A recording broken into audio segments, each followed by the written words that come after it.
1433 ہجری کے عشرہ ولایت کی 10ویں تقریر امام بارگاہ ڈڈیال میں آپ حضرات سماعت فرما رہے ہیں۔ ولایت علی پر گفتگو کرتے ہوئے کئی مقامات پر ہم نے آپ سے یہ عرض کیا کہ ولایت کے معنی کائنات پر اختیار کے ہیں۔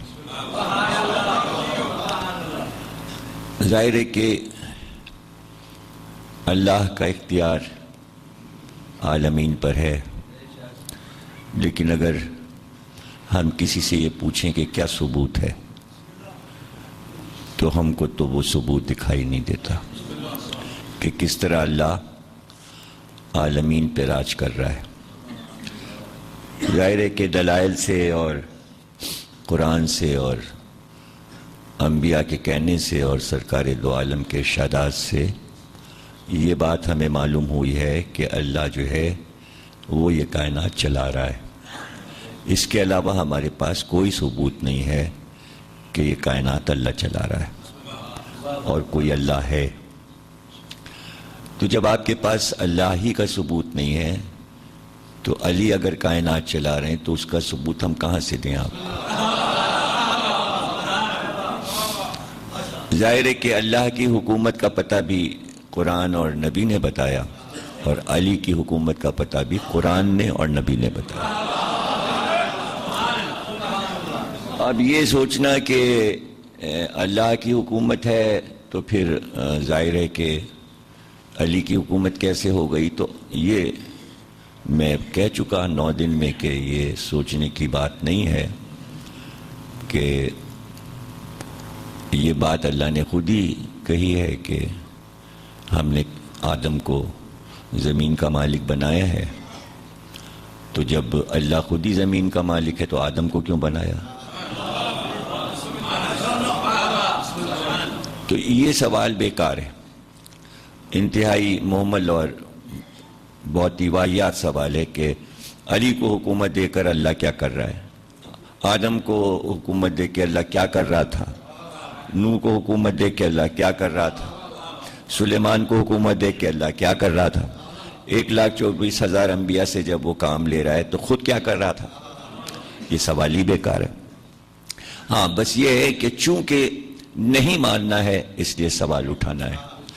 معرفت کے معنی یہ ہے کہ ہم کوئی بھی سوال اس مسئلے میں اٹھانے کو تیار نہیں ہیں۔ جن کے سمجھ میں نہیں آتا وہ بار بار سوال کریں تو شاید ان کے سمجھ انسان نہیں بلکہ اللہ نے بے شمار مخلوقات خلقی ہیں، اور ان مخلوقات کا ہم اندازہ بھی نہیں کر سکتے۔ دنیا کے بادشاہ صرف انسانوں پر حکومت کر سکتے ہیں لیکن ہر مخلوق پر نہیں کر سکتے۔ فرشتے ہیں، جنات ہیں، اس کے علاوہ وہ مخلوقات کہ جو خلا میں رہتی ہیں، جو فرشتوں اور جناتوں کے علاوہ ہیں، پھر وہ مخلوقات جو دیگر ستاروں اور سیاروں میں آباد ہیں، وہ ان کے علاوہ ہیں، اور وہ کس کس قسم کی مخلوقات ہیں یہ سوا معصوم کے کوئی نہیں جانتا، اور انہوں نے ہی ہم کو یہ سب کچھ بتایا ہے جبھی ہم کو معلوم ہے۔ سرکار دو عالم جب معراج پر گئے تھے تو آپ نے ان تمام مخلوقات کو دیکھا تھا اور ان زمینوں کو دیکھا تھا کہ جہاں تک انسان نہیں پہنچ سکتا۔ آپ نے ہی فرمایا کہ بہت سی زمینیں ہم نے ایسی دیکھیں جو چاندی کی طرح چمک رہی تھیں، بہت سی ایسی زمینیں دیکھیں جو سونے کی طرح چمک رہی تھیں، بہت سی ایسی زمینیں دیکھیں جو زمرد کی طرح سبز چمک رہی تھیں، اور پھر ان مخلوقات کو بھی دیکھا سرکار نے۔ تو دیکھیے اس زمین پر انسانوں کے علاوہ جنات بھی آباد ہیں، جن آباد ہیں، اور یہ سوچنا کہ جن ہیں یا نہیں شک میں پڑ جانا یہ بالکل غلط بات ہے. ان پر بھی ایمان رکھنا پڑے گا، اس لیے کہ قرآن کہہ رہا ہے غیب پر ایمان رکھو. جنات جو ہیں وہ غیب میں ہیں. تو اگر انسانوں پر حاکم ہے اللہ کا نمائندہ، اسی طرح وہ جناتوں پر بھی حاکم ہوگا. اور اگر وہ جناتوں پر حاکم نہیں ہے تو وہ اللہ کی طرف سے نمائندہ نہیں ہے، بلکہ انسانوں نے خود اس کو بنا لیا. رہ گیا یہ کہ قرآن سے جناتوں کا وجود ثابت ہے، کسی نے دیکھا ہو یا نہ دیکھا ہو، کوئی مانتا ہو یا نہ مانتا ہو. قرآن کا 72واں سورہ، اس کا نام ہے سورہ جن. پورا سورہ قرآن میں سورہ جن موجود ہے. تو اب جب قرآن ہی کہہ رہا ہے تو یہ بتائیے کہ جناتوں سے انکار کیسے کریں. جنات کا لفظ جو ہے اور جن کا لفظ جو ہے اس کے معنی ہے چھپا ہوا. جنات کے معنی ہے جو دکھائی نہ دے، جن کے معنی جو دکھائی نہ دے. اسی سے لفظ بنا ہے جنات سے جنت. جنت اس کو اسی لیے کہتے ہیں کہ وہ دکھائی نہیں دیتی. جو چیز دکھائی نہیں دیتی اسے جنت کہتے ہیں یا جنات کہتے ہیں یا جن کہتے ہیں. تو جیسے جنت کسی نے نہیں دیکھا لیکن یقین ہے، اسی طرح جناتوں کو بھی کسی نے نہیں دیکھا لیکن ہیں، اور ان پر بھی یقین ہے اس لیے کہ قرآن میں ذکر ہے. سورہ رحمان میں بھی ذکر ہے جناتوں کا، اور مسلسل ہے کہ جب کہا گیا کہ فَبِأَيِّ آلَاءِ رَبِّكُمَا تُكَذِّبَانِ، تو اس کا ترجمہ ہوتا ہے کہ تم دونوں کب تک اللہ کی نعمتوں کو جھٹلاؤ گے. تو تم دونوں سے مراد ہے انسان اور جن. پھر وہ مشہور آیت ہے جو سب کو زبانی یاد ہے کہ میں نے جن و انس کو پیدا کیا اس لیے کہ وہ میری عبادت کریں. تو جہاں جہاں انسانوں کا ذکر کیا ہے اللہ نے، وہاں وہاں جناتوں کا بھی ذکر کیا ہے. اور سورہ رحمان میں بھی ذکر ہے، اور سورہ جن میں خصوصی طور پر یہ مسئلہ درپیش تھا کہ جب سورہ رحمان نازل ہوا اور اس کی تلاوت سرکار نے کی تو ادھر سے 2 جن گزر رہے تھے اور انہوں نے وہ کلام سنا. جب وہ کلام سنا تو وہ بے قرار ہو گئے اور اپنی قوم سے جا کر انہوں نے کہا ہم نے ایسا کلام کبھی نہیں سنا. اور چل کر سنو وہ کلام کیسا ہے، تاکہ ہم سب اس نبی پر ایمان لائیں جس کا کلام ایسا ہے جو خدا کا کلام ہے. وہ جنات اپنی قوم کو بلا لائے اور انہوں نے کہا سنو یہ کلام الہی ہے جو رسول اللہ سنا رہے ہیں. مکے میں جس مقام پر رسول اللہ یہ سنا رہے تھے سورہ رحمان، اور اس جگہ پر جو جنات آئے سرکار کو سننے کے لیے، جس کا ذکر 72ویں سورے میں ہے، وہاں پر اب ایک مسجد بنا دی گئی ہے. اس مسجد کا نام ہے مسجد جن. تو جو لوگ مکے جاتے ہیں اور زیارت کرتے ہیں تو اس مسجد کی بھی زیارت کرتے ہیں.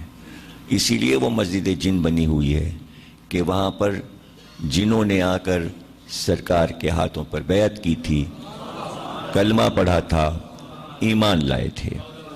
اس وقت سے جب سے سرکار پر یہ قوم ایمان لائی تو طے ہو گیا کہ جناتوں کی قوم میں 2 طرح کے جن ہوتے ہیں، یا مومن ہوتے ہیں یا کافر ہوتے ہیں. اس میں مسلمان اور کافر نہیں ہے، بلکہ مومن اور کافر. یعنی جیسے آپ کی قوم مسلمان ہے ویسے جنات نہیں ہیں. سمجھ گئے نا آپ؟ یعنی مسلمان ولایت علی نہیں مانتے، مومن اسے کہتے ہیں جو ولایت علی مانتا ہے.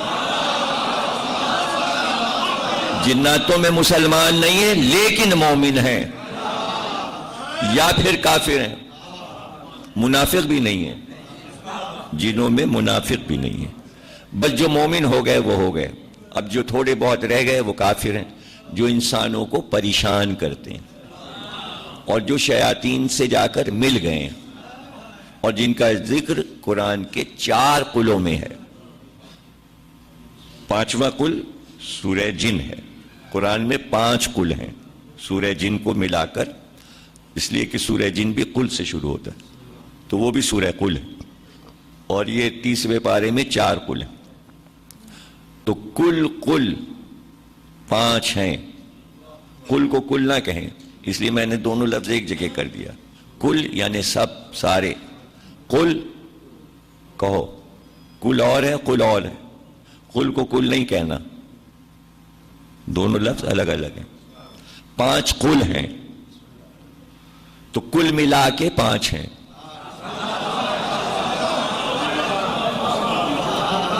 5 ہیں اور 4 مشہور ہو گئے. لوگ کہتے 4 قل، نہیں 4 نہیں 5. بہت سی چیزیں مشہور ہو جاتی ہیں تو اس کے معنی یہ نہیں کہ وہ ہو گئیں، ایسا نہیں. بہت سی چیزیں مشہور ہو گئیں، لوگ کہتے نہیں ایسا ہے، نہیں ایسا نہیں ہے، آپ نے مشہور کیا ہے، حقیقت کچھ اور ہے. مشہور ہے جناب خدیجہ بیوہ تھیں جب شادی ہوئی، مشہور ہے، سچ نہیں ہے. سرکار کے 4 بیٹیاں تھیں، مشہور ہے، سچ نہیں ہے. ایک بیٹی تھی. جناب خدیجہ بیوہ نہیں تھیں جب شادی ہوئی. مشہور ہے کہ عمر زیادہ تھی، مشہور ہے، سچ نہیں ہے. سچ نہیں، اس لیے کہ 25 سال کے حضور تھے جب وقت ہوا، اور 25 سال کی جناب خدیجہ تھی. عمر چونکہ برابر تھی اس لیے بڑھانے میں ذرا مورخ کو آسانی ہوئی. بڑھاتے بڑھاتے 28 29 30 40 پہ لے گئے. تو یہ سب کارستانی تاریخ لکھنے والوں کی ہے. یہ شرارتیں ہیں، شرارتیں. ان شرارتوں کے پیچھے بھی کوئی کہانی ہے، کوئی کہانی. کسی کی اتنی بڑھائی کہ 40 کر دی، کسی کی اتنی گھٹائی کہ 6 کر دی.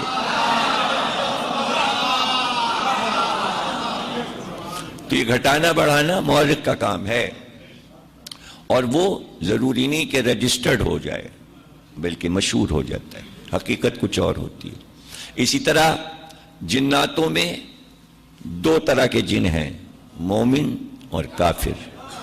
کافر جو ہیں ان کو تسخیر کیا جا سکتا ہے، ان کو بھگایا جا سکتا ہے، ان کو بھگانے کی تراکیب ہیں. یہی سورہ جن جہاں پڑھا جائے تو کافر جن بھاگ جاتے ہیں. یہی علاج ہے. سورہ جن اگر کسی کے اوپر پڑھ کے پھونک دے تو جن اگر اسے پریشان کر رہا ہے تو وہ بھاگ جائے گا. ایک آئینہ اور ایک سورہ جن. آئینہ دکھائیے، جن بھاگ جائے گا. سورہ جن پڑھیے، جن بھاگ جائے گا. کافر والا. مومن جن کسی کو پریشان نہیں کرتے. ہاں اگر کسی مومن پہ عاشق ہو گئے، اب وہ کسی وجہ سے عاشق ہو جائیں، کسی کی سوزخانی، کسی کی نواخانی، کسی کی مرثیہ خوانی، کسی کے اشعار، کسی کی خطابت انہیں پسند آ جائے، بس پھر وہ عاشق ہو جاتے ہیں. جب عاشق ہو جاتے ہیں تو بس وہ یہی کہتے ہیں کام بتاؤ، کام بتاؤ، جو کہو وہ کر دیں. تو اب بہت سے انسان جو بہت سے کام کرتے ہیں تو لوگ حیرت زدہ ہوتے ہیں کہ یہ کام کیسے کرتے ہیں. تو وہ اصل میں مومن جن ہیں جو اس لیے آتے ہیں کہ تیرے پاس بھی ولایت علی ہے، میرے پاس بھی ولایت ہے.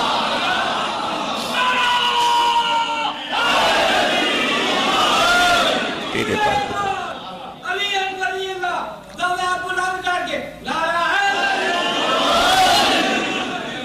دیکھیے ولایت علی کا سب سے بڑا ثبوت قرآن اور حدیث سے اس 10ویں تقریر میں دے رہا ہوں کہ اگر نبی کے بعد حکومت اللہ کی طرف سے ہے تو پھر حاکم یہ بتائے کہ اس کی حکومت جنوں پر ہے یا نہیں.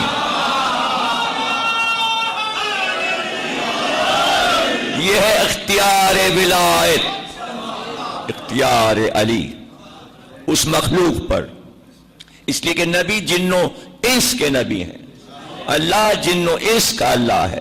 تو اب ولی جو آئے گا نبی کے بعد وہ جنوں انس کا ولی ہوگا. یہ نہیں ہوگا کہ جناتوں کا ولی الگ ہوگا. جو ولی انسانوں کے لیے ہوگا وہی جناتوں کے لیے ہوگا. نبی جو ہمارا ہوگا وہی ان کا نبی ہوگا. جنوں میں نبی نہیں آئے گا. کہتے ہیں کہ ایک آدھ نبی جن میں بھی بھیجے گئے، لیکن دراصل وہی انبیاء جو آتے رہے انسانوں کے لیے وہی جنوں کے لیے بھی تھے، تاکہ وہ اپنا اختیار بتائیں، وہ اپنا اختیار بتائیں. تو سرکار کے بہت سے واقعات موجود ہیں، بہت سے معجزات موجود ہیں کہ جہاں آپ نے جنوں سے باتیں کی اور جن آپ کی خدمت میں آتے رہتے تھے اور قوم اجنہ کا سرکار سے رابطہ تھا. تو اسی طرح جس طرح نبوت کا اختیار ہے اسی طرح ولایت کا اختیار ہے. اور یہ بات نبی نے اپنی زندگی میں دکھا دی اور بتا دیا کہ جس طرح بدر سے حنین تک ساری لڑائیاں علی نے فتح کی، ویسی ایک لڑائی جنگ بیر العلم ہے کہ جو جناتوں سے لڑی گئی. اور وہ جنوں کا جو مسکن تھا، جس کنویں کے قریب وہ رہتے تھے، اور اس کنویں میں ان کا خاص الخاص رہن سہن کا طریقہ عرصے سے تھا. تو اس کنویں پر جب پانی بھرنے کے لیے سرکار نے اپنے اصحاب کو بھیجا تو وہ سب مار پیٹ کے برابر کر دیا انہوں نے، اور وہ سب بھاگ آئے ڈر کر اور مشق لے کر آ گئے. اور پھر سرکار نے مولائے کائنات کو بھیجا. مولائے کائنات ذوالفقار لے کر گئے اور اس کنویں کو بیر العلم کہتے تھے. بیر کہتے ہیں کنویں کو، علم کہتے ہیں جہاں المناک حالات موجود تھے. غم و اندوہ کا مقام تھا. جو بھی ادھر سے گزرتا تھا جن اسے پریشان کرتے تھے، اس لیے کہ وہ کافر جن تھے اور عرصے سے پریشان کر رہے تھے. پھر سرکار نے مولا علی کو بھیجا اور لشکر دور کھڑا سب کچھ دیکھتا رہا. مولا علی ذوالفقار لے کر اس کنویں میں کود گئے اور 3 دن اس کنویں میں رہے، اور اس کنویں سے خوفناک آوازیں آتی رہیں. لوگ ڈرتے رہے اور شعلوں کی شکل میں باہر آتے تھے جیسے آنچ آ رہی ہے. 3 دن علی نے تہے زمین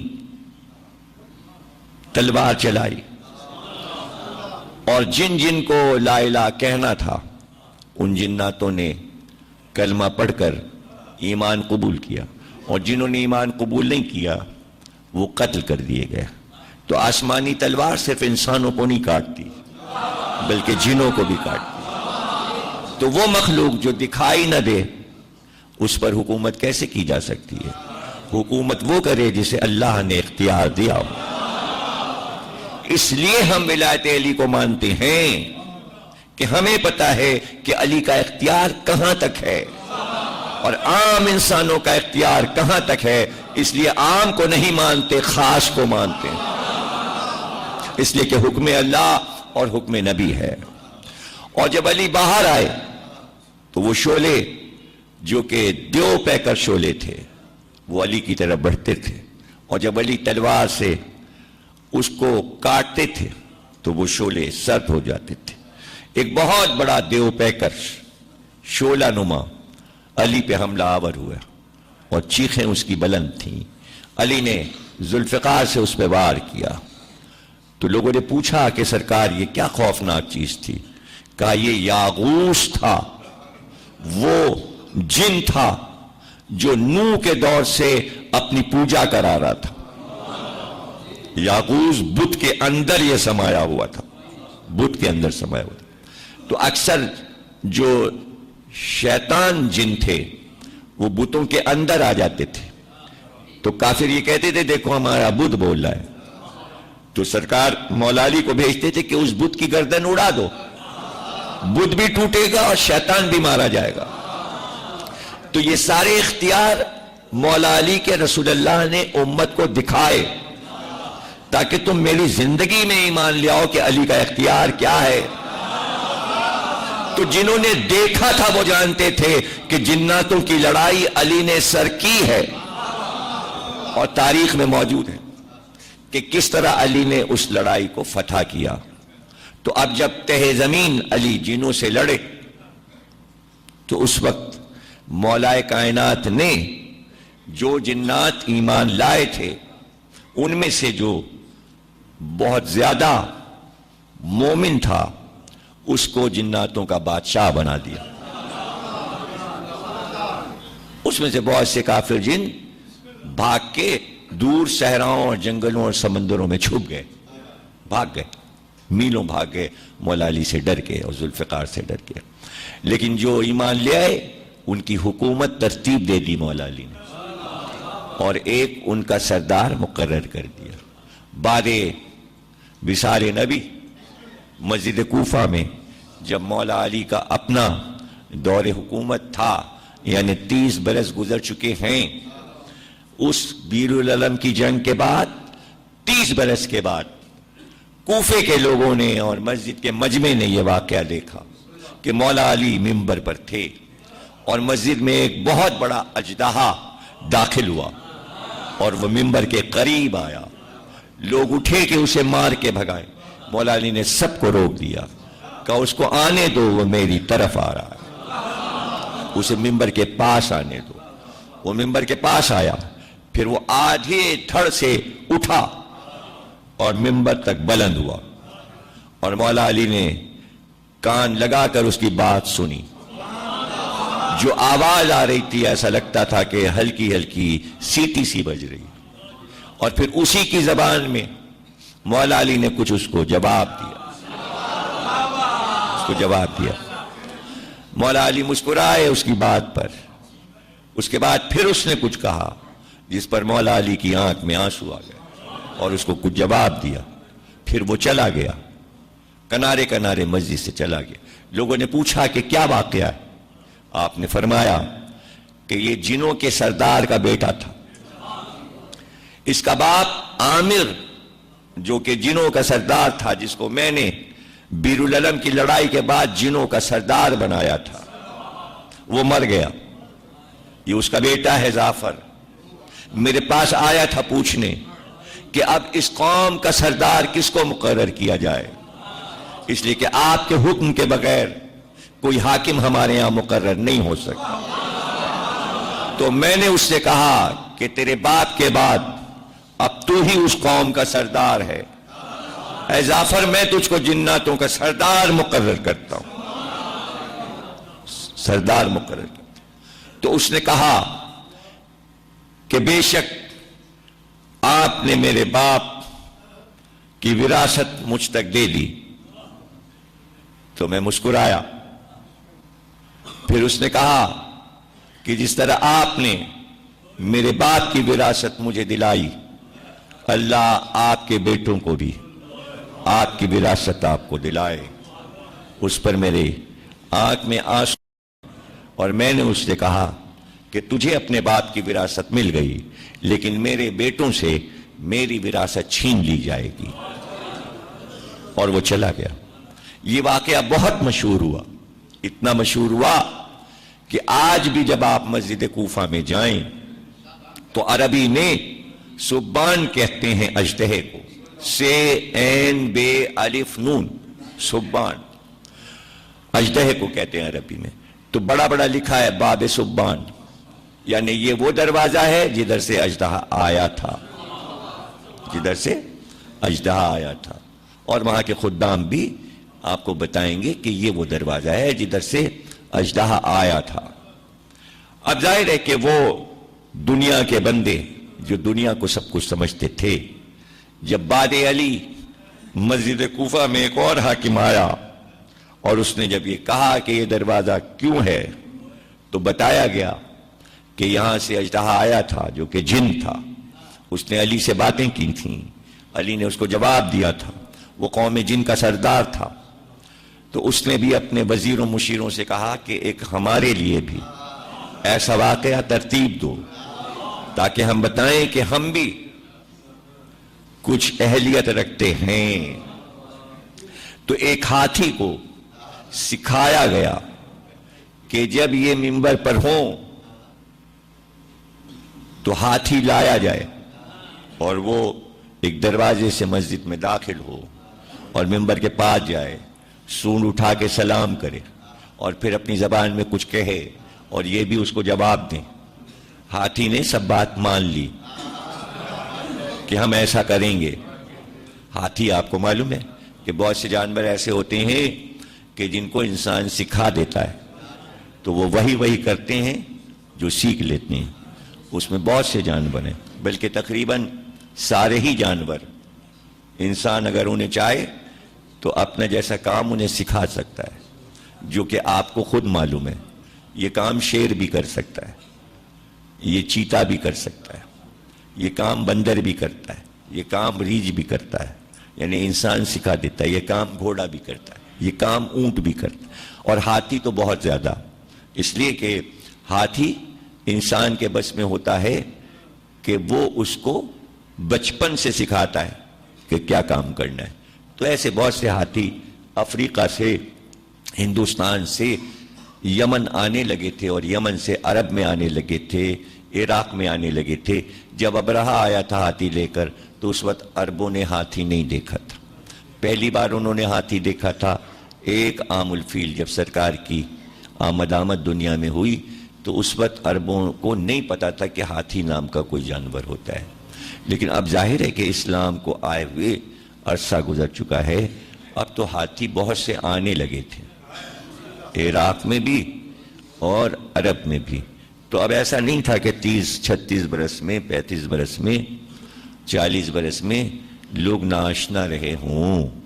یوں تو یونان والے بھی نہیں جانتے تھے ہاتھی کیا ہے۔ سکندر اعظم جب یونان سے نکلا تھا اور جب وہ یہاں تک پہنچا، آپ کے یہ ڈڈیال سے ہوتا ہوا اور چکوال سے ہوتا ہوا ادھر جھیلم کی طرف آیا، تو یہاں آ کے اس نے پہلی بار ہاتھی دیکھا، اور یہاں جھیلم کا جو بادشاہ تھا وہ ہاتھی پہ بیٹھ کے آیا تھا۔ تو اس کو بڑی حیرت ہوئی تھی سکندر اعظم کو، یہ کیسا جانور ہے؟ تو چونکہ اس کے استاد ارسطو نے کہا تھا کہ جو نئی چیز دیکھنا تو فوراً ہمیں اطلاع کرنا، تو اس نے وعدہ کیا تھا اپنے استاد سے کہ صرف دیکھ کر خط ہی نہیں لکھوں گا، وہ چیز بھی آپ تک بھیجواؤں گا۔ تو جو بھی نئی چیز دیکھتا تھا اس کو فوراً آدمی کو دیتا تھا، لے کے جاؤ یونان، ہمارے استاد کے سامنے پیش کرو، اور اس کی تفصیلات یہ ہیں، یہ لکھ کے خط لے جاؤ، اس میں بتا دو۔ جب اس نے ہاتھی دیکھا تو ایک ہاتھی یونان بھیجا اپنے استاد کو، اور اس کی تفصیلات لکھیں کہ عجیب جانور ہے، کہ اس کے 4 پیر ہوتے ہیں لیکن اس کی سونڈ جو ہے وہ اس سے سارے کام لیتا ہے، اور یہ اس کی عادات ہیں، یہ کھاتا ہے، یہ پیتا ہے، اور انسان سے بہت جلدی دوستی کر لیتا ہے۔ تو پہلی بار یونان والوں نے بھی ہاتھی دیکھا جب سکندر نے بھیجا، اور عجیب بات ہے کہ ہاتھیوں کا لشکر جو بھی جب بھی لے کے آیا ہے اس کو شکست ہوئی۔ ابرہہ جو ہے وہ وہاں ہار گیا خانہ کعبہ میں، اس لیے کہ ابابیل نے بھوسا بنا دیا، اور سلوکس جو تھا وہ جب سکندر کے مقابل آیا تو آپ تو بارش کی دعا روز کراتے ہیں، عجیب اتفاق ہوا جس دن لڑائی چھڑی جہلم میں اتنا پانی برسا کہ کیچڑ ہو گئی۔ کیچڑ میں ہاتھی چل ہی نہیں پاتا، دھسنے لگتا ہے، بھاری ہوتا ہے نا، تو ساری اس کی فوج جو تھی ہاتھیوں کی وہ کیچڑ میں دھس گئی۔ سکندر جیت گیا، سلوکس ہار گیا جہلم میں۔ سکندر پھر آگے بڑھ گیا، پھر وہ کراچی کی طرف چلا گیا، پھر ملیر پہنچا، لانڈی پہنچا، وہاں وہ بیمار پڑ گیا، مچھر نے کاٹ لیا، پھر وہاں سے واپس ہو گیا اور سکندریہ میں جا کے مر گیا، اور وہیں اس کی قبر ہے مصر کے پاس، شہر سکندریہ۔ یہ کل کہانی ہے سکندر کی اور ہاتھی کی، اور آپ مزے سے کہانی سن رہے تھے اور یہ بھول گئے کہ میں کیا بات کر رہا تھا۔ یہ ہے مسجد کوفہ، اور یہاں ہاتھی کو آنا ہے، چونکہ ہاتھی جو ہے وہ انسانوں کے کہے پر چلتا ہے، اور وہ گردن ہلاتا ہے جب اس سے مہاوت کہتے ہیں جو ہاتھی کا گائیڈ ہوتا ہے، اس کو مہاوت کہتے ہیں ہندوستانی زبان میں. تو جب مہاوت کچھ کہتا ہے تو ہاتھی گردن ہلاتا ہے، میں ایسا کروں گا، لیکن اس کی مرضی ہے، وہ اپنی مرضی کا بادشاہ ہے، کرے یا نہ کرے وعدہ کر لیتا ہے. تو یہاں بھی یہی ہوا کہ اس نے وعدہ کر لیا ہاتھی نے کہ جو جو تم کہہ رہے ہو وہی ہوگا. اب وہ ممبر پہ بیٹھے. اب آپ کو پتہ ہے وہ کون ہے جو علی کے بعد آئے ہیں؟ وہ کون ہیں؟ اے علی کے بعد جو آئے ہیں وہ کون ہیں؟ اے وہ خود ہاتھی ہیں. ارے بھائی کچھ لوگ سمجھے کچھ نہیں سمجھے. اب یہ بڑی مشکل بات ہے. ابھی جو دیکھیے نا زیادہ کھائے گا وہ ہاتھی ہو جائے گا، جو زیادہ کھائے گا وہ ہاتھی ہو جائے گا. سرکار نے کہا بلا کے لاؤ اس کو. وہ گئے، ان سرکار تمہیں بلا رہے ہیں، نہیں آئے. پھر کہا بھیجا کہ جاؤ اس کو بلا کے لاؤ. پھر وہ گیا، اس نے کہا سرکار تمہیں بلا رہے ہیں. کئی بار ہوا تو اس نے کہا آ کیوں نہیں رہا؟ کہہ رہا وہ کھا رہا ہے، وہ کھا رہا ہے، کھانے میں لگا ہوا ہے. سرکار نے کہا پروردگار اس کا پیٹ کبھی نہ بھرے، خدا کرے اس کا پیٹ کبھی نہ بھرے، میں نے بلایا یہ نہیں آیا. تو اب کیا ہوا؟ ظاہر ہے سرکار کسی کو بھائی کہہ دیں کہ یہ کھاتا ہی رہے کھاتا ہی رہے کھاتا ہی رہے تو ہوگا کیا یہ بتائیے. تو جب وہ کھانے لگا، خوب کھانے لگا، خوب کھانے لگا، تو ایک بیماری ہے جول بقر. جول بقر سمجھتے ہیں نا؟ جول بقر ایک بیماری ہے. بقر کہتے ہیں بیل کو، گائے کو. تو یہ وائرس ہے جول، گائے کا وائرس، بیل کا وائرس. وہ کیا ہے؟ یہ بیماری کیا ہے؟ بیل جو ہے اس کہتے ہیں سانڈ. ایک ہے بیل، ایک ہے سانڈ. بیل چھوٹا ہلکا ہوتا ہے، جب وہ خوب کھانے لگتا ہے تو ہو جاتا ہے سانڈ. اب دوسری کہانی سننے میں لگ گئے، یہ بھول گئے کوفے میں ابھی کیا بات کرنی ہے، کیا کہنا. ماشاءاللہ ماشاءاللہ. بھئی اب ظاہر ہے کہ 10ویں مجلس ہے، جیسے آپ کا دل چاہے سنیے، ہمارا کیا ہے. تو وہ سانڈ ہو جاتا ہے کھا کھا کے. اوپر کا اس کا جو کوبڑ ہے وہ اتنا نکل آتا ہے، چوڑا ہو جاتا ہے، بڑا منہ، سینگ بڑے بڑے بڑے بڑے، پیٹ اتنا، یہاں سے وہاں تک کا سانڈ کا سانڈ. اس کے قریب کوئی نہیں جاتا، اس کے سامنے کوئی نہیں آتا. خطرناک ترین ہوتا ہے سانڈ. تو اس کو چھوڑ دیا جاتا ہے، جائے جنگل میں چرے. اب وہ دیکھتا ہے پورا جنگل گھاسی گھاس گھاسی گھاس گھاسی گھاس. بیماری بتا رہا ہوں جول بقر کسے کہتے ہیں. کیوں کہتے ہیں اس بیماری کو؟ سانڈ والی بیماری، کھانے کی بیماری. کھا لیا، ارے بھائی بھوک لگی ہے، پھر 50 روٹیاں کھا، ارے بھائی بھوک لگی ہے. تو یہ ایک بیماری ہو جاتی ہے. کھانا آتا جاتا ہے، کھاتے جاتے ہیں اور پھر کہہ جاتے ہیں بھوکے ہیں بھوکے ہیں بھوکے ہیں. تو وہ سانڈ جو ہے وہ گھاس کا جنگل دیکھتا ہے اور چرنے لگتا ہے. اب اتنا ایریا اس نے چڑھ لیا، سمجھ لیجئے اتنا، ایک 4-5 گز چل لیا. اور پھر دیکھتا ہے ایسے نگاہ اٹھا کے، کہتا ارے یہ بھی ابھی مجھے کھانا ہے. پھر چڑھنا شروع کر دیتا ہے، پھر آگے بڑھتا جاتا ہے، پھر نگاہ اٹھاتا، ارے ابھی تو باقی ہے، یہ بھی مجھے کھانا ہے.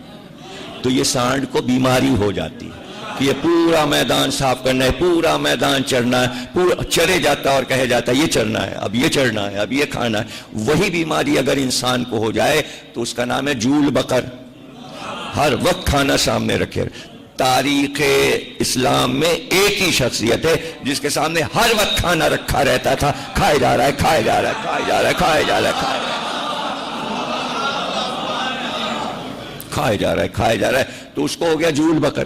جس کو ہو جاتا ہے جول بقر اس کا پیٹ جو ہے وہ باہر آ جاتا ہے، یعنی پیٹ آگے وہ پیچھے. تو اب جب وہ چلتا ہے تو لگتا ہے مست ہاتھی چل رہا ہے، بس سونڈ نہیں ہوتی اور ہاتھی ہوتا ہے. حالانکہ اللہ نے یہ بات کہی ہے قرآن میں.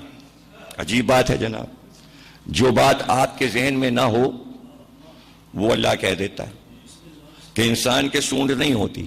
ایک جگہ اللہ نے کہا اس کے خرطوم پر میں ضرب لگاؤں گا. خرطوم کہتے ہیں سونڈ کو. اب اس کا ترجمہ لوگوں نے کیا ہے کہ اس کی ناک پہ ضرب لگاؤں گا. کس کے؟ جس کو جول بقر ہے اس کے لیے آیت ہے قرآن میں کہ اس کی سونڈ پہ مارا جائے گا. تو اللہ نے ناک کو سونڈ کہا ہے. اب یہ خرطوم جو ہے یہ کہیں کا شہر ہے. کہاں کا؟ ترکی کا ایک شہر ہے، اس کا نام ہے خرطوم. اور یہ قرآنی لفظ ہے، اور اللہ کہہ رہا ہے ہم اس کی سونڈ پہ ماریں گے۔ اب آپ کیوں ڈر رہے ہیں؟ کس کی سونڈ پہ ماریں گے؟ ہاتھی کی سونڈ پہ نہیں، جس کو جول بکر ہے اس کی سونڈ پہ ہم ضرب لگائیں گے۔ اب وہ اللہ کی ضرب ہوگی، کیسی ضرب ہوگی اور کب وہ لگے گی، بہرحال قرآن میں ہے۔ تو جناب علی وہ آ کے ممبر پہ بیٹھ گیا۔ اب وہ ہاتھی وہاں سے چلا، اندر آیا اور وہ ممبر کے قریب آیا۔ اب اس کو تو باتیں کرنی تھی، بجائے بات کرنے کے وہ آیا اور سونڈ سے اس نے ایسے گھما کے میں صاحب ممبر کے پورا ممبر سونڈ میں اٹھایا، لپیٹا اور لے کے باہر بھاگا، اور لے جا کے مسجد سے باہر ممبر بھی پھینکا آیا اور صاحب ممبر کو بھی پھینکا۔ تو اب جہاں سے وہ ہاتھی آیا تھا وہ جگہ لکھا گیا باب الفیل، تو اژدہے والا دروازہ بھی وہاں ہے اور ہاتھی والا دروازہ بھی مسجد کوفہ میں بنا ہے۔ جبکہ ہاتھی نے کوئی کام کیا ہی نہیں، پھر اس کے نام کا دروازہ کیوں ہو گیا؟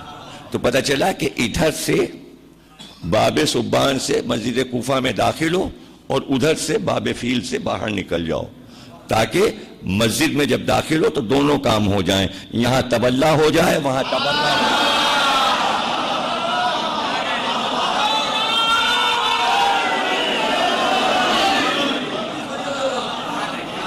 تو جناب علی لوگوں نے چاہا کہ علی کی نخل بنائیں، لیکن ولایت وہ چیز ہے جو اللہ عطا کرتا ہے۔ آپ نے دیکھا کہ اگر کوئی ولایت کی نخل بھی کرے گا تو اسے درندہ بھی ذلیل کر دیتا ہے۔ انسان تو انسان،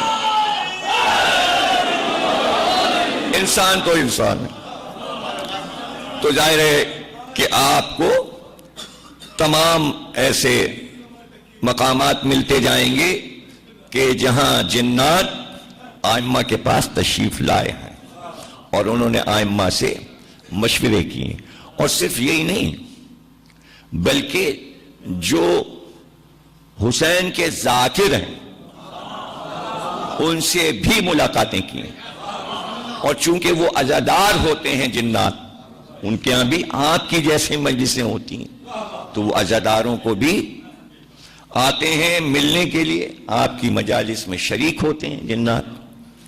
اور آپ بیٹھے مسجد میں دیکھ رہے ہیں مجلس میں کہ وہ تشریف فرما ہے ایک صاحب، اچانک آپ کی نظر جاتی ہے کہ جب مجلس ختم ہوگی ان سے ملاقات کریں گے، لیکن جب آپ باہر نکلیں گے تو وہ آپ کو کہیں نظر نہیں آئیں گے، تو وہ کسی خوبصورت شکل میں جنات آ کے آپ کے ساتھ بیٹھ جاتے ہیں اور مجلس سنتے ہیں، اور وہ بڑے شوقین ہوتے ہیں جنات آپ کے ساتھ مجالس میں، جلوس میں، ایام عزا میں آتے ہیں، شریک ہوتے ہیں، اور آپ کے بہت سے ذاکرین کو وہ اپنے یہاں لے جاتے ہیں اور ان سے مجلس سنتے ہیں۔ اور 3 بار خود میرا اتفاق ہوا کہ میں نے جناتوں کی مجلس پڑھی۔ عجیب بات یہ ہے کہ جب وہاں پہنچو تو یہ احساس نہیں ہوتا کہ ہم کہاں ہیں، تاکہ تجسس نہ ہو، وہ سوچنے نہیں دیتے کہ ان کا راز کوئی معلوم کرے۔ ہاں یہ ضرور ہے کہ جب بھی میں نے پڑھی مجلس تو آوازیں تو میں نے سنی، چہرے نہیں دیکھے، لیکن جو مجھے لینے آئے وہ جنات انسانوں کی شکل میں آئے، اور 6 مہینے پہلے انہوں نے مجھ سے مجلس کا وعدہ لیا، اور مجلس کا وعدہ صرف اس وجہ سے لیا کہ میں عرصہ دراز سے، آج سے 30 برس پہلے سے جناتوں کی ایک مجلس پڑھتا ہوں، ان کو وہ مجلس بہت پسند ہے، تو اسی کی فرمائش کی کہ ہمارے امام باڑے میں آ کے آپ وہی والی مجلس پڑھ دیجئے۔ یہ وعدہ انہوں نے 6 مہینے پہلے لیا۔ اب میں چلا جناب، وہ لینے آ گئے اپنی تاریخ پر، پہنچا اس جگہ سے تو بارہا گزرے تھے، لیکن وہاں سے جو نیا راستہ شروع ہوا وہ تو ہم جانتے ہی نہیں تھے کہ یہ کہاں سے آ گیا، اور پھر ایک ایسی جگہ انہوں نے سواری روکی کہ وہ دروازہ ہم نے پورے کراچی میں نہیں دیکھا تھا، سفید رنگ کا بڑا دروازہ، اس کے اندر لے گئے، بہت بڑا صحن، چاندنی کھلی ہوئی۔ اب وہ 2 جن میرے ساتھ جو لینے آئے تھے سفید کپڑوں میں، انہوں نے لے جا کے امام باڑے میں مجھے بٹھا دیا، میرے ساتھ 2 آدمی اور بھی تھے، وہ موجود ہیں میرے گواہ، وہاں بیٹھ گئے، سناٹا اور لائٹ کا نام و نشان نہیں، روشنی نہیں۔ اب اندھیرے میں سائے نظر آ رہے ہیں، اور میں کہہ رہا ہوں بھائی مجلس کب شروع ہوگی؟ کہنے لوگ آ گئے، بس اب شروع ہونے والے۔ میں نے کہا لوگ تو کوئی نہیں دکھائی دے رہا، اندھیرے میں بھی آنکھیں پاڑ کہ نہیں آپ پریشان نہ ہو، لوگ آ گئے ہیں، مجلس شروع ہونا اتنی دیر میں سوز خوانی شروع ہو گئی۔ تب محسوس ہوا کہ گریا کی آوازیں آ رہی ہیں، یعنی یہ سب بھرا ہوا ہے، پورا امام باڑہ بھرا ہوا ہے، اتنی آوازیں آ رہی ہیں۔ پھر میں ممبر پہ گیا، میں نے مجلس پڑھی، فرمائش تھی ان کی کہ جناب سکینہ کی شہادت پڑھیے گا اور جعفر جن کی مجلس پڑھیے گا۔ خیر جب میں نے شہادت پڑھی تو اتنی دیر میں تابوت برآمد ہوا۔ اب جب میں ممبر سے اترا تو میں نے دیکھا سفید پھولوں سے سجا تابوت شہزادی کا صحن میں آیا، لیکن کوئی اٹھانے والا مجھے نظر نہیں آ رہا، بس وہ ہوا پہ رما نظر آیا۔ مجلس ہو گئی، انہوں نے مجھے تبرک دیا۔ 8 دن تک تو وہ تبرک ختم نہیں ہوا، بلکہ کئی گھروں میں بانٹا گیا۔ اس طرح رابطہ رہا۔ پھر لاہور میں 2 جن ایک امام باڑے میں آ گئے تھے اور انہوں نے علم کے نیچے اپنا مسکن بنایا موج دریا روڈ پر خیمہ سادات میں۔ یہ قاسم یہاں موجود ہیں، آپ کو بتائیں گے، یہ شریک ہوئے ہیں ان مجالس میں۔ 20 محرم کو یہ جنوں کی فرمائش کی مجلس میں لاہور میں عرصہ دراز تک پڑھتا رہا خیمہ سادات میں، اور وہاں جو دونوں جن رہتے ہیں ان کے نام بھی مجھے معلوم ہے اور میں نے ممبر سے بتا دیے تھے۔ ایک کا نام قیصر حسین ہے، ایک جن کا نام ہے، دوسری خاتون ہیں، اور وہ علم کے نیچے 3ری منزل پر وہ لوگ مسکن بنائے ہوئے ہیں۔ تو جب خیمہ سادات میں ہم جاتے ہیں تو وہ فرمائش ہوتی ہے کہ جنوں والی مجلس پڑھ دیجئے۔ اس میں بڑا مجمع ہوتا ہے، پورا لاہور ٹوٹا ہوتا ہے، سڑکیں بند ہو جاتی ہیں۔ ادھر کئی برس سے لاہور جانا نہیں ہوا اور میں وہ مجلس نہیں پڑھ سکا۔ ایک مجلس اور میں نے جنوں کی پڑھی، ایک جنوں کی مسجد لکھنؤ میں بھی ہے۔ اگر اور سارے قصے آپ کو بتاؤں گا تو بہت طویل ہو جائے گا۔ مختصر یہ کہ جس مجلس کی فرمائش جنات مجھ سے کرتے ہیں وہ مجلس میں آپ کو آخر میں سنائے دیتا ہوں کہ ان کو یہ مجلس کیوں پسند ہے۔ وہ واقعہ یہ ہے کہ ایک بزرگ یہ کہتے ہیں کہ ایران کے کتب خانے میں جو روضہ امام رضا ہے وہاں ایک کتاب خانہ ہے، اس میں ایک کتاب دریافت ہوئی تھی۔ تو اس میں ایک بزرگ نے اپنا واقعہ یہ بیان کیا تھا کہ میں تاجر تھا اور میں تجارت کے لیے باہر جایا کرتا تھا کشتی کے سفر پر، اور میں اپنا مال کشتی پر لے کر جایا کرتا تھا۔ ایک بار واپسی میں طوفان آیا، اور طوفان جو آیا تو میری کشتی ٹوٹ گئی اور سب کچھ میرا مال بہہ گیا دریا میں، اور یہاں تک کہ کشتی جو ٹوٹی تو میں بے ہوش ہو گیا۔ جب مجھے ہوش آیا تو پتہ یہ چلا کہ کشتی کے لکڑی کا ایک تختہ جس پر میں پڑا تھا اس نے مجھے بہا کر کنارے ساحل پہ پہنچا دیا تھا۔ میری آنکھ کھلی تو صرف آسمان نظر آیا یا سامنے پانی نظر آیا، پیچھے مڑ کر دیکھا تو صحرا نظر آیا۔ میں بڑا حیران ہوا کہ میں کہاں آ گیا اور کس سرزمین پر آ گیا۔ کچھ دور اٹھ کر میں چلا تھا کہ ہوا تیز جب آئی تو ایسی ہوا میں نے کبھی محسوس نہیں کی تھی، بہت تیز چل رہی تھی، لیکن ہوا میں بہت سی آوازیں میرے کان سے ٹکرائیں۔ یہ آوازیں رونے کی آوازیں تھیں، چاروں طرف سے چیخنے اور رونے کی آواز آ رہی تھی۔ میں ڈر گیا، میں سہم گیا، لیکن پھر ہمت کر کے میں آگے بڑھا تو میں نے یہ دیکھا کہ ایک شخص زمین پہ بیٹھا ہے۔ جب وہ چیخ کر روتا ہے تو اس کے جواب میں کئی ہزار آوازیں چاروں طرف سے رونے کی آتی ہیں۔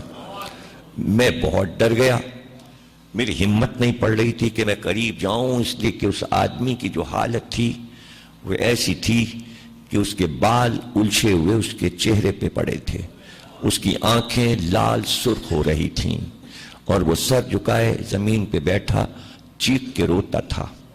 ایک جگہ روتا، پھر اٹھتا، دوسری جگہ جاتا، پھر آگے بڑھتا، پھر کہیں بیٹھتا، پھر روتا، اور جب وہ روتا تو چاروں طرف سے رونے کی آوازیں آتی تھیں۔ لیکن میں نے یہ دیکھا کہ جب وہ زمین پہ بیٹھتا ہے تو انگلی سے کچھ زمین پہ لکھتا ہے۔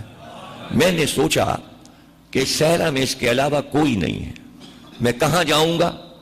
کوئی راستہ بھی نہیں نظر آ رہا۔ تو میرے دل نے کہا کہ پشت پر پیچھے سے جا کر میں یہ دیکھوں کہ یہ زمین پہ لکھتا کیا ہے۔ میں آہستہ آہستہ اس کے پیچھے گیا اور پھر میں نے جھک کے دیکھا کہ یہ زمین پہ کیا لکھتا ہے۔ اب جو میں نے دیکھا تو وہ انگلی سے لکھتا تھا یا حسین یا حسین۔ جب میں نے حسین کا نام لکھا دیکھا تو بڑی میری ڈھارس ہوئی، پھر میرا ڈر ختم ہو گیا کہ اب اس سے ڈرنا نہیں چاہیے، بلکہ یہ حسین کا کوئی چاہنے والا لگتا ہے، یہ مجھے اذیت نہیں پہنچائے گا۔ اس لیے میں گھوم کر اس کے چہرے کے سامنے آیا، میں نے سلام کیا۔ میں نے سلام کیا تو اس نے چہرہ اٹھایا، اس نے حیرت سے مجھ کو دیکھا۔ میں نے اس سے سوال کیا تم کون ہو؟ تو اس نے فوراً کہا کہ تم مجھ سے پوچھو کہ میں کون ہوں، تم بتاؤ کہ تم کون ہو اور تم یہاں کیسے پہنچے؟ تو فوراً میں نے کہا کہ میں تجارت کرتا تھا، میری کشتی طوفان کی نظر ہو گئی، کشتی ٹوٹ گئی، لکڑی کے تختے نے مجھے یہاں تک پہنچایا، مجھے اب نہیں نظر آتا کہ میں اپنی منزل پہ پہنچوں گا، لیکن صحرا میں میں نے تمہیں دیکھا، میں نے اپنا حال تمہیں بتا دیا کہ میں مسافر ہوں اور پریشان ہوں۔ اب تم بتاؤ کہ تم کون ہو؟ میں تمہارا نام اس لیے پوچھنا چاہتا ہوں کہ تم میرے مولا کا نام یہاں پر کیوں لکھ رہے ہو؟ میں نے اس سے کہا اس نام کی قسم مجھے بتاؤ تم کون ہو؟ تو اس نے کہا مجھے حیرت ہے کہ تم یہاں تک کیسے پہنچے، اس لیے کہ یہ صحرا ملک عدم کا کنارہ ہے، یہ دنیا کا وہ حصہ ہے جہاں آدم ذات نہیں پہنچ سکتا، تمہیں کسی طاقت نے یہاں پہنچایا ہے اور تم اس نام کے بارے میں پوچھتے ہو۔ یہ میرا آقا ہے، میں اس کا غلام ہوں۔ کہا تم کون ہو؟ تو اس نے سر جھکا کر کہا میں زعفر جن ہوں، میں جنوں کا بادشاہ ہوں۔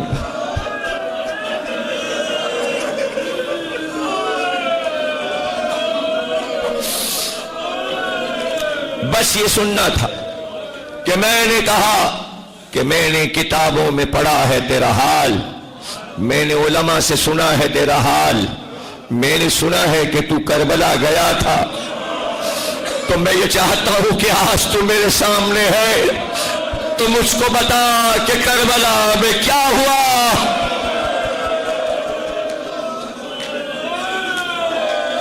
بڑا گریہ کریں گے آپ، 10ویں تقریر ہے، عشرہ تمام ہے، آپ سب حضرات کے لیے دعا ہے، تمام مومنین سادات اور جو حضرات آتے رہے ان سب کے لیے دعا، صاحب خانہ زوار صاحب، ان کے بھائی، تمام ان کے بچے، سب کے لیے دعا، آپ کے بچوں کے لیے دعا، اور جتنی بھی دعائیں ہیں قاسم صاحب کی والدہ کے لیے، مرتضی صاحب کے بھانجے کے لیے، جو جو دعائیں آپ کے دل میں ہیں سب میں مانگتا ہوں، اور اللہ آپ کو کامیاب و کامران کرے۔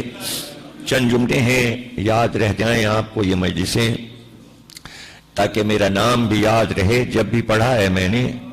یہ تو آج 10ویں مجلس کی وجہ سے میں ذکر کرنے لگ گیا، ورنہ عاشور کو پڑھتا ہوں میں، یہ مصائب کراچی میں عاشور کو پڑھتا ہوں، چونکہ 10ویں مجلس تھی اس لیے یاد آئی عاشور کی 10 تاریخ کی، تو میں نے کہا میں پڑھ دوں، عشرہ تمام ہو رہا ہے، اور مجالس کا مقصد بھی یہی ہوتا ہے کہ جتنے بھی آنسو نکل جائیں۔